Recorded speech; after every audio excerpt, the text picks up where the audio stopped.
Kebakaran menghanguskan rumah di Jalan Tangkuban Perahu Gang Sri Kandi nomor 8, Banjar, Tegal Buah, Padang Samyan, Denpasar Barat Minggu 19 Desember.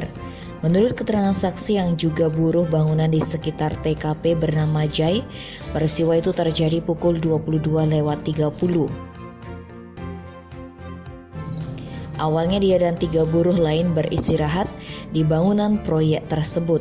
Kemudian salah satu temannya keluar hendak buang air kecil.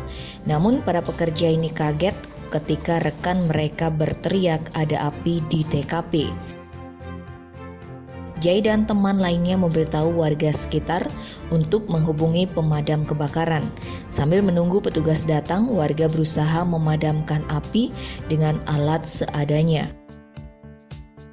Berselang beberapa saat kemudian, 5 mobil pemadam kebakaran atau Branwir dari Badan Penanggulangan Bencana Daerah Kota Denpasar tiba.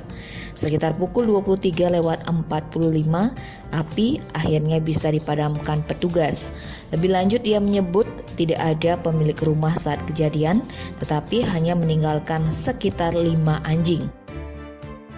Mirisnya, peliharaan tersebut diduga ikut terbakar di dalam. Dikonfirmasi mengenai kejadian tersebut, Kapolsek Denpasar Barat, Kompol Imade Hendra Agustina, menjelaskan pemilik rumah bernama Evelyn sangat syok.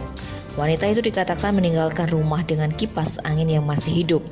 Namun, saat kembali sekitar pukul 23.30, didapati rumah beserta barang di dalam sudah terbakar. Kini pihaknya tengah menyelidiki penyebab pasti peristiwa tersebut. Tim Bali Express melaporkan.